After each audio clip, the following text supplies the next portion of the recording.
everyone, I hope you're all doing well. In today's video I'm going to solve some more Murdle puzzles, so I hope you enjoy.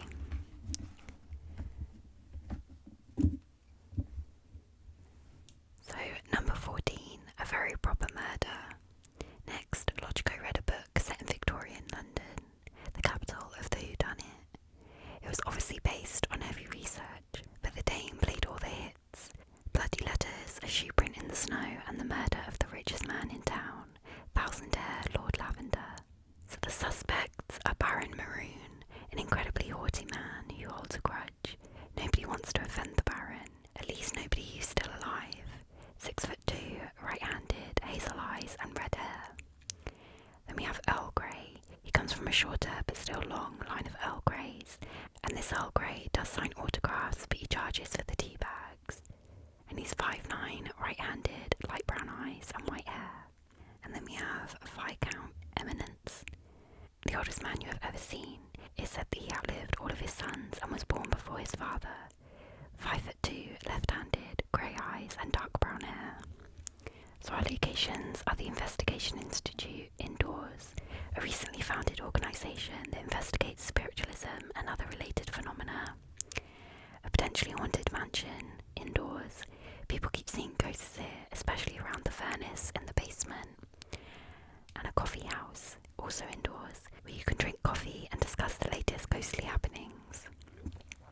Then our weapons. We have a knife, medium weight, not a famous knife, just a regular one. Maybe it'll be famous soon though. Then the plague, lightweight. Well, not the plague, but one of them that's been going around. And then the last one we have is a jeweled scepter, heavyweight, part of the crown jewels, and like most of them, it was stolen from another country. So our clues and evidence. A knife was found in the headquarters of a recently founded organisation. So that's the Investigation Institute. So the knife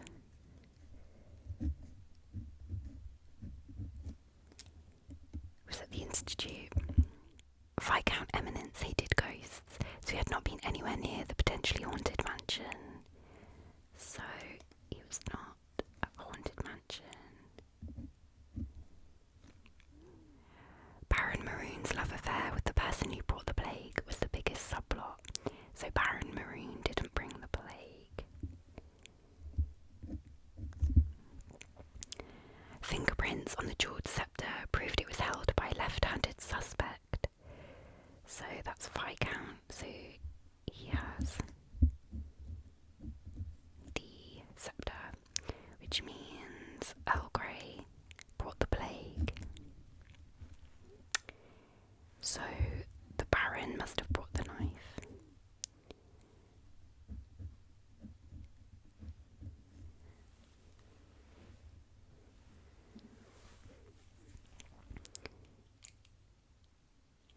So that also means that the Baron was at the Investigation Institute. So Viscount must have been at the coffee house and Earl Grey was at the haunted mansion. So Lord Lavender's body was found next to a shattered cup of coffee. So that's Viscount.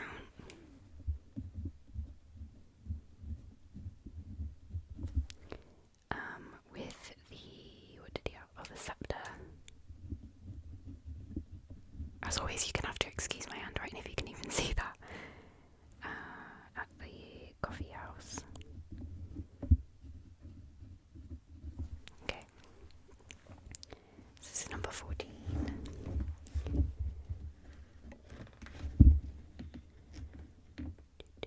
Try not to spoil.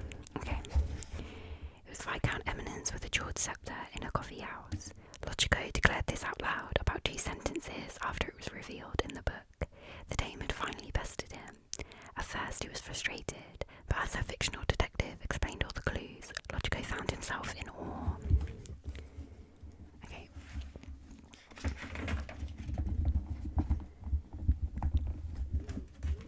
Okay, number 15. The perplexing problem of the parrot. The next Obsidian novel was set in the world of piracy.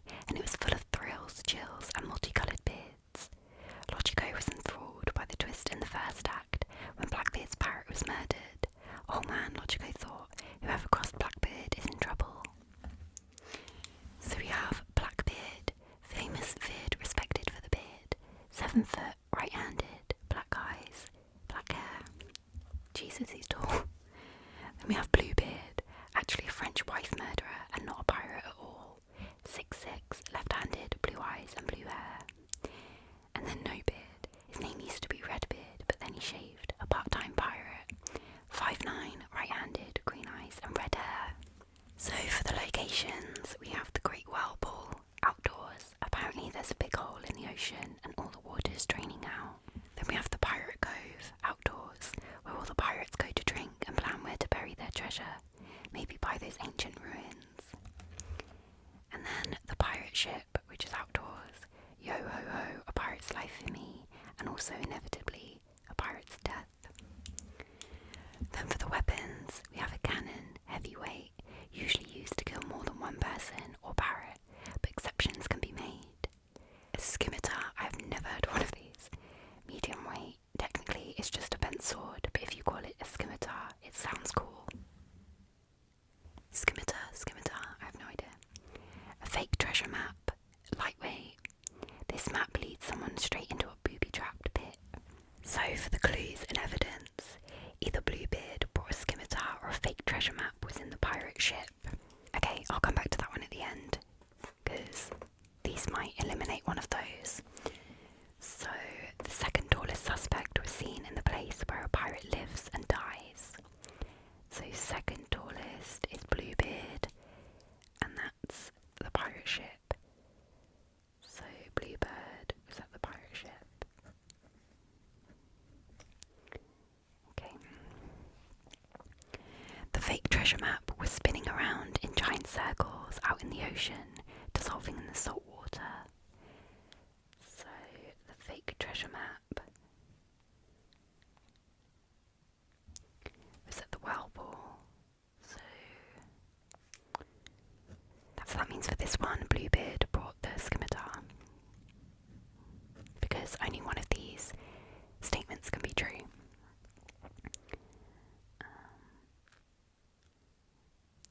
The shortest suspect was suspicious of the person with the cannon, so No Beard did not have the cannon. So that means he had the map. So Blackbeard had the cannon. And then, so No Beard was at the Whirlpool because the map was, and he had the map. So that means Blackbeard was at the Pirate Cove. So the parrot was found floating in the waters of the Pirate Cove. So it's Blackbeard.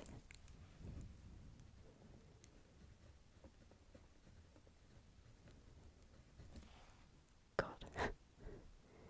With the cannon.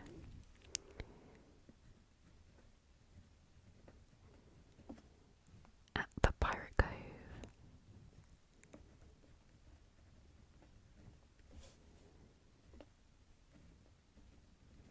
God, that is actually awful. Okay. I think that's right. So number 15, let's check. I keep forgetting there's hints. Okay. So it was Blackbeard with a cannon in the Pirate Cove. I'm trying to be careful. The final scene was devastating. Blackbeard, it turned out, had blacked out, and when he learned what he had done, he was broken, shouting, "My beloved parrot, why, why?" Honestly, Logico thought it was a pretty emotional ending, and the book was so well researched. There were maps of the Pirate Cove showing where it was in the real world even. But when Logico turned the final page, he got to the acknowledgements, and he read something he thought was pretty strange. If my body ever disappears, contact my agent.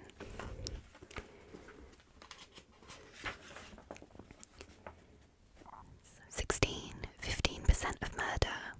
Detective Logico went to Dame Obsidian's literary agency to look for a body. He found one, but it wasn't Dame Obsidian's. It was the body of a powerful agent dead in his office. So we have editor Ivory, the greatest romance editor of all time. She invented the enemies to lovers genre, and she was the first person to put a naked man on the cover of a book. 5'6", left-handed, light brown eyes and grey hair. And then we have Assistant Apple Green. Her father is a principal and she is making him proud, but you know what she's not making? Enough money. 5'3", left-handed, blue eyes and blonde hair. And then lastly we have Agent Ink. An agent with a heart of gold, but a mind for gold too. If you like living, don't cross her. 5'5", right-handed, dark brown eyes and black hair. So the locations are the balcony, outdoors. Standing on the balcony, you can look out over the city you run. The best office, indoors. The best earning agent of the month gets his office. The worst is fired. The unsolicited submissions room, indoors. It also doubles as an incinerator. So our weapons are an antique typewriter, heavyweight. You can write your themes subtly, or you can hit them over the head with it. A giant stack of books, heavyweight. You can shove this over and crush someone beneath it, but it's hard to carry around. A ream of paper, medium weight. You could use those blank pages to give someone 1,000 paper cuts or one paper bash. So our clues and evidence. Editor Ivory and the person who brought a giant stack of books had known each other for years. So Editor Ivory didn't bring the giant stack of books. Sorry, their pictures are a little bit similar. Assistant Apple Green wasn't allowed to go out on the balcony. So she wasn't on the balcony.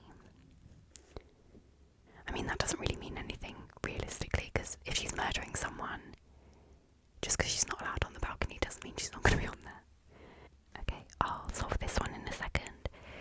So whoever was in the unsolicited submissions room had to be right-handed, because otherwise you get burned. Okay, so that's Agent Ink.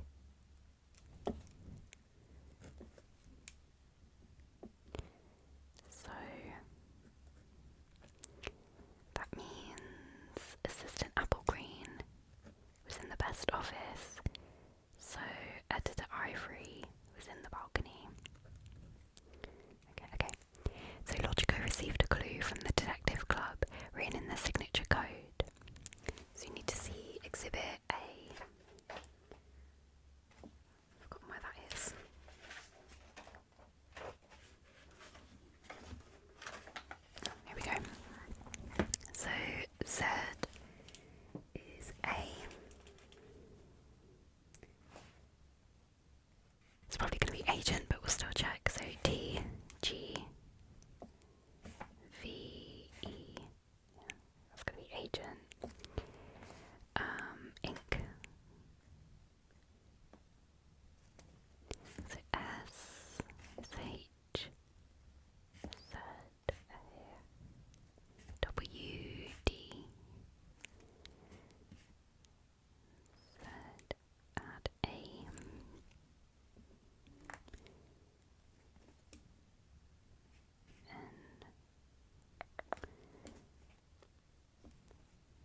approached Detective Logico and told him, "Obsidian trusted me to handle her work.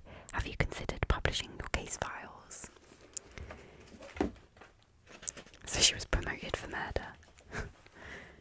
The Case of the Contract and the Captain. On the yacht of legendary book publisher Chairman Chalk, Logico signed a contract for a book series and got to work solving the murder of a sailor, which he got to add to the book, or at least he would as soon as he cracked it. So we've got bookie winner Gainsborough. He won the Bookington Award for his novel, which he will tell you within 2 minutes of meeting you. The book is 6,000 pages long and it's about dirt. 6 foot, left-handed, hazel eyes, light brown hair. Chairman Chalk. He figured out the publishing business years ago and never looked back. He called ebooks a fad and still owns a rotary phone. He is worth $1 billion. And he's 5'9", right-handed, blue eyes, white hair.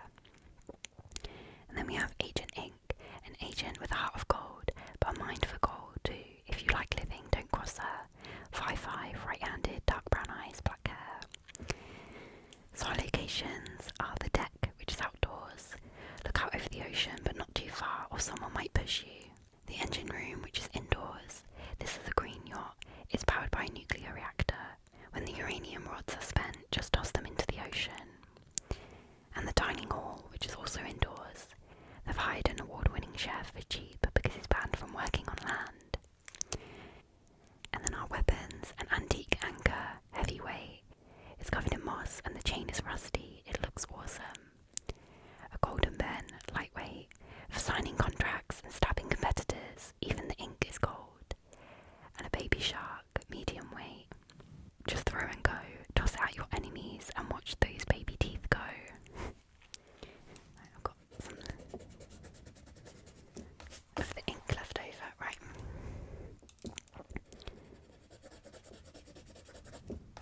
So clues and evidence. The second tallest suspect had never been in the engine room. So that's Chairman Chalk. So he is not in the engine room. Someone suffering from obvious seasickness wrote out this scrambled clue. Okay. Honestly, I'm too lazy for these. Right, W, D, E, E.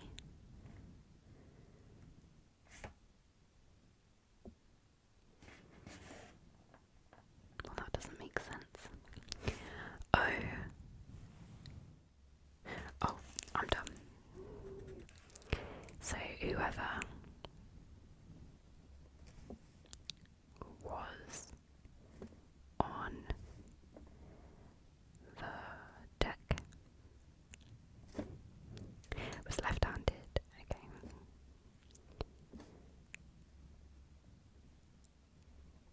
Okay. So that is Gainsborough was on the deck.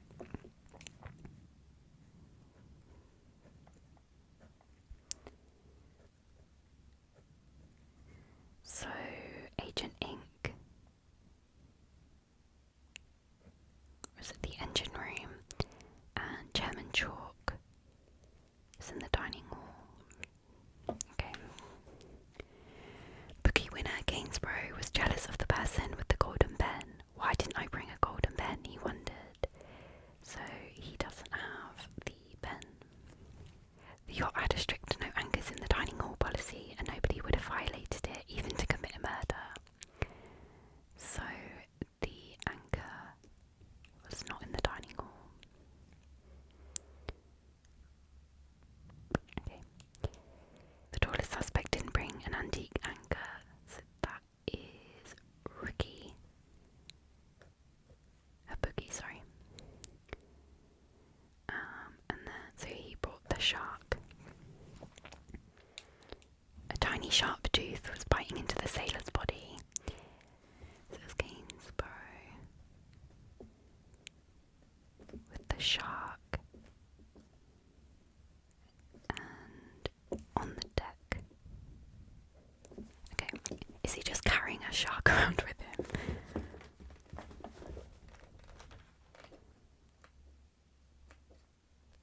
Okay. So it was bookie winner Gainsborough with a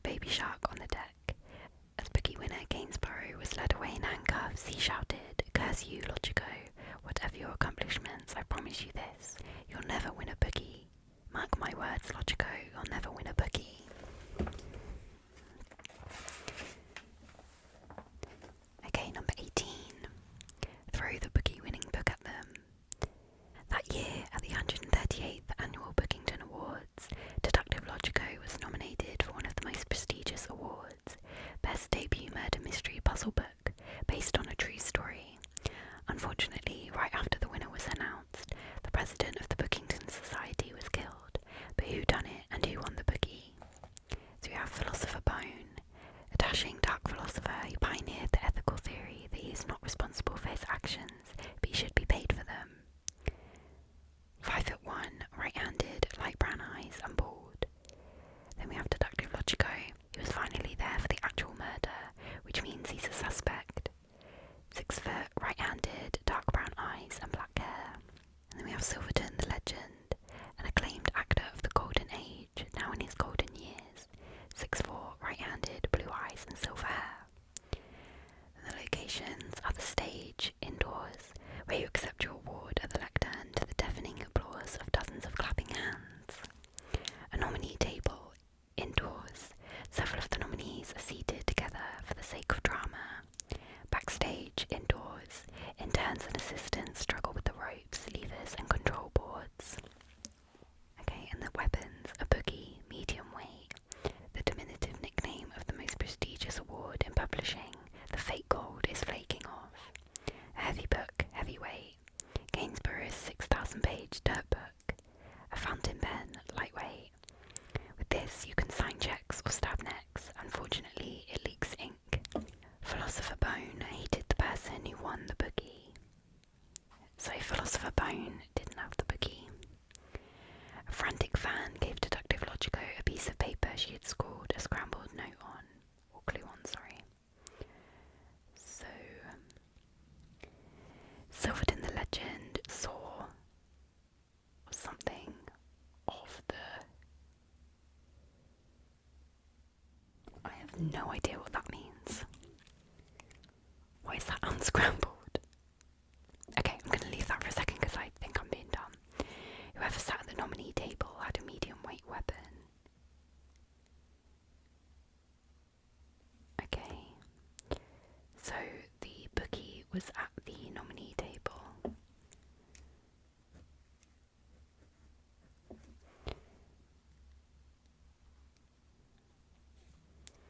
Either Silverton the Legend brought a heavy book, or Silverton the Legend was behind a lectern. Okay, well I'm going to assume because this is Silverton, the Legend saw whatever who brought the heavy book, that he didn't bring the heavy book. So, he was behind the lectern.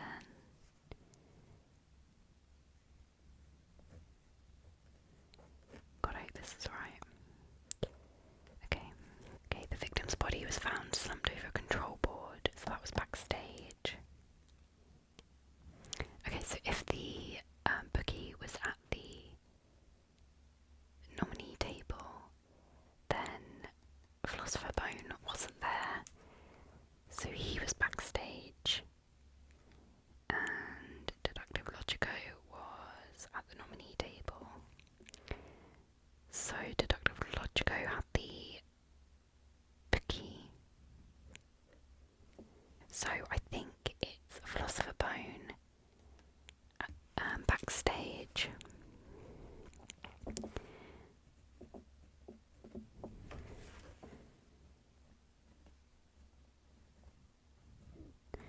Okay, I'm gonna see if the hint helps me because I just have no freaking clue what the hell that is. Anyway, okay.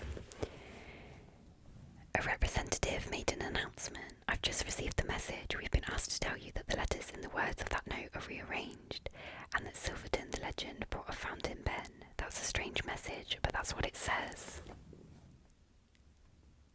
Okay. So, Silverton brought the fountain pen. So...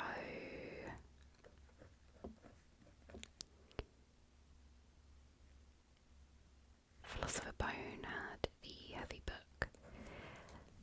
No, because it's still annoying me that I don't know what that says. Why can't I figure it out?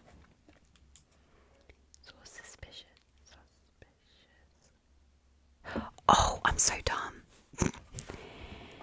It's Silverton the Legend was suspicious of the person who brought the heavy book. Yeah. So, heavy book.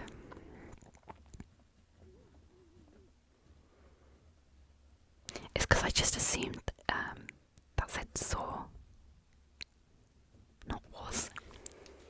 I'm so dumb, that should have been way easier than that. Okay, let's check that I haven't actually messed that up.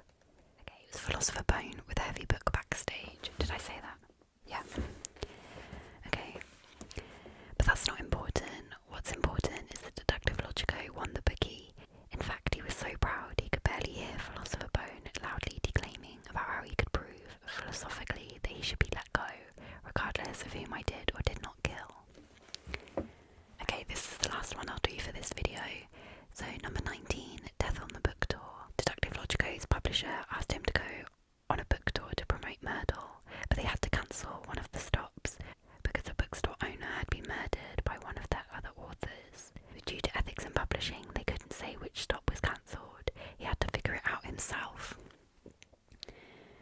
So, Chancellor Tuscany, as the head of Deduction College, she has deduced the best ways to get away with murder, only in theory, of course. 5'5", left-handed, green eyes, grey hair. Secretary Celadon, Secretary of Defence, and someone who is personally responsible for a number of war crimes, some of which are now named after her. 5'6", left-handed, green eyes, light brown hair. Vice President Marv, a Vice President of TechCo Futures. If she asks you to step into her metaverse, firmly refuse. 5'8", right-handed, dark brown eyes and black hair. Hollywood, outdoors. Tinseltown, the City of Angels, La La Land, the Dream Factory. Techtopia, outdoors. A billionaire built a fully automated city in the desert. His goal is to disrupt food. He will succeed. The Republic of Draconia, outdoors. Previously the Holy Republic of Draconia, now the Free Republic of Draconia. And lastly, our weapons. A laptop, medium weight. The machine you work on is also connected to every distraction ever made. A poisoned candle, medium weight. If you light this candle, everyone in the room will die, but it has a nice lavender scent. And a sextant, medium weight. Get your head out of the gutter and start thinking like a sailor. Okay, clues and evidence. Everyone in the Dream Factory has a laptop. What the hell is a Dream Factory? I know, I'm probably being dumb again. Right, we'll go to the next one. No sextant was in the Republic of Draconia. That's right, not one in the whole country. Okay. Secretary Celadon refused to visit Hollywood until their movies treated the military better. Okay. The sextant was held by someone whose last name began with one of the letters in Detective Logico's Detective Club member number. Okay.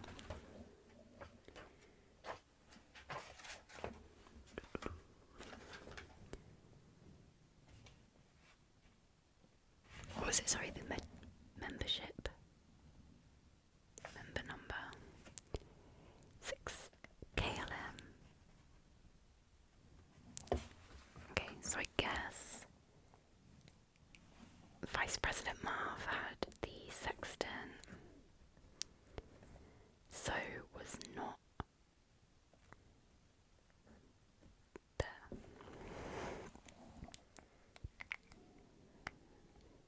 Okay. And the dead body smelled like lavender, so it's whoever had the poisoned candle. Okay. Okay, what was the clue I didn't get? Oh yeah, everyone in the Dream Factory has a laptop. Okay, I'm gonna read the clue again. I feel like I'm being really stupid. Oh. Number 19. Detective Logico got a mysterious phone call and the person whispered, "The town that will have food disruptions fortunately has a sextant. That's a bizarre prank call." Okay. So